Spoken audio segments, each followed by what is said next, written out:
कोई है? मेरी चीख जो लॉकअप में बुलंद होती चली गई। तत्काल लॉकअप की तरफ भागते कदमों की आवाज़ें सुनाई देने लगीं। फिर कुछ जूनियर इंस्पेक्टरों और सीबीआई कर्मचारियों का तांता सा लग गया लॉकअप के बाहर। फिर अफरा तफरी में चीफ खुराना और लैला भी पहुंचे तो वो शायद मुझे सभी हेडक्वार्टर से बाहर ना जा पाए थे। नीला, क्या हुआ? सर, बॉन्ड कर्नल सैमी का मर्डर करने जा रहा है। क्या? चीफ का मुंह भाग से खुला। कैसे? फिर मैं उन्हें सब बताती चली गई। ओह नो, माई गॉड! चीफ की खोपड़ी भन आ गई। 10 मिनट बाद सीबीआई डिप्टी चीफ श्रीवास्तव पिटा पिटा सा मुंह लेकर वहां पहुंचा, जिसे बॉन्ड ने गजानन ठाकरे के आदेश से उनका पीछा करने से रुकवा दिया था। अगले 15 मिनट बाद गजानन ठाकरे भी लटकी लटकी सी सूरत लिए हेडक्वार्टर में पधारा। चीफ ने उन्हें सूरत हाल से अवगत कराया। फलस्वरूप मुझे गजानन ठाकरे ने अपनी आधिकारिक पावर के तहत 2 घंटे के लिए आज़ाद कर दिया। अगले ही पल हम सभी लोग मिलिट्री हॉस्पिटल की तरफ काफिला बनाए भागे जा रहे थे, जहां बॉन्ड कोमा में पड़े कर्नल सैमी का वध करने जा रहा था। और उस हत्या में मैंने फंसना था, सिर्फ मैंने। कैसे? इस इकलौते एक शब्दी प्रश्न का जवाब किसी के पास नहीं था। थोड़ी देर बाद आर्मी हॉस्पिटल, दिल्ली के कैंटोनमेंट एरिया में बना हॉस्पिटल, जिससे 200 मीटर पहले से ही मिलिट्री का पहरा शुरू हो गया था। हॉस्पिटल की तरफ जाती सड़क के दोनों तरफ मिलिट्री के सशस्त्र जवान पहरा लगाए खड़े थे। हम लोगों का काफिला इसी पहरे के बीच हॉस्पिटल की इमारत में पहुंचा। मुख्य फाटक पर सेना के 2 अधिकारी हर आने जाने वाले पर निगाह रखे थे।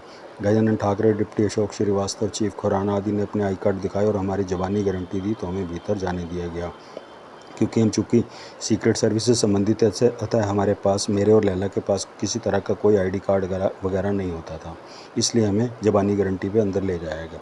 भीतर चप्पे चप्पे पर सेना के जवान राइफलें थामे सतर्क मुद्रा में खड़े थे।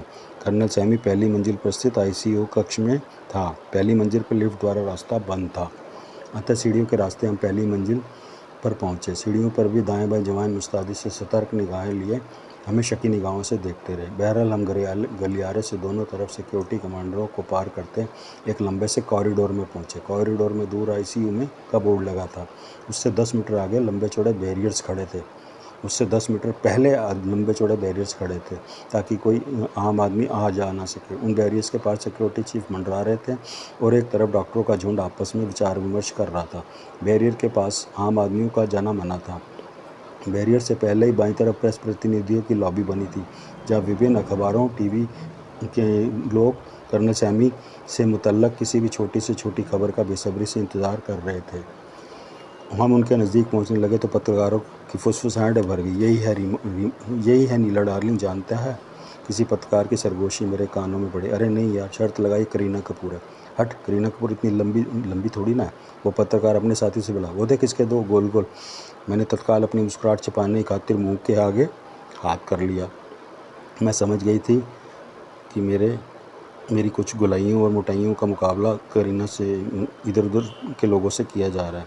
बहरहाल हम बैरियर्स के समीप पहुंचे। वहां सिक्योरिटी चीफ ने हमारी जांच पड़ताल के बाद हमें बैरियर पार करने का मौका दिया। हम लोग भीतर पहुंचे और आईसीयू के बाहर झुंड बनाकर खड़े हो गए।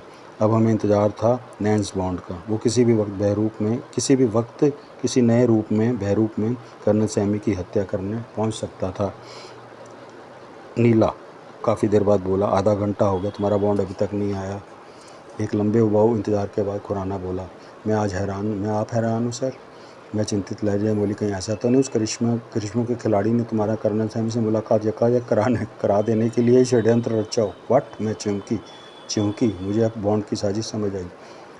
याद करो नीला, चीफ खुराना मेरे कान में मुंह घुसाते फुसफुसाए। उसने खुद को लॉकअप से फरार करने की पेशकश तुम्हारे आगे रखी और देख लो, खड़े पैर ही लॉकअप से फरार हो गया। साथ ही उसने तुम्हें कर्नल सैमी से मुलाकात करने के लिए कहा और देख लो, खड़े पैर ही उसने तुम्हारी मुलाकात कर्नल सैमी से करवाने का इंतजाम भी कर दिया। गॉड! मैंने माथे पर हाथ फेरा। वाकई ये जासूस तो बोतल में क्या जिन की तरह काम करता है। जब चाहता है बोतल में से बाहर निकल आता है, जब चाह बोतल में चला जाता है। काम हवा की तरह हो भी जाता है और किसी को पता तक नहीं चलता। कमीना, लुच्चा, लफंगा। देख रहा हूँ नीला, तुम इस बॉन्ड के आगे किसी सूरत में टिक नहीं पा रही हो। तुम्हें बिल्कुल कठपुतली की तरह नचा रहा है ये फिरंगी। सर, बॉन्ड की कठपुतली बनने में भी अपना मज़ा है। आप मेरी जगह होते ना तो भी शायद यही करते। पर देखिएगा, आखिरकार जीत इस कठपुतली की ही होगी। वो तो हम देख ही लेंगे। तभी खुराना के शब्द मुंह में ही रह गए और प्रेस प्रतिनिधि अपनी लॉबी में उठकर चेहरे मोड़कर पीछे देखने लगे। हमने देखा कि सामने गलियारे का मोड़ काटती एक लंबी चौड़ी महिला बुरके में पधार रही है। उसके पीछे 2 बुरकाधारी महिलाएं और 2 मुस्लिम टोपी पहने युवक एक बड़ा सा ताबूत उठाए हमारी तरफ ही बढ़े चले आ रहे हैं। सबकी हैरान निगाहें, परेशान निगाहें एक दूसरे से मिलने लगी, पर जवाब में सबकी पेशानी और माथों पर त्योरियां सी चढ़ने लगी।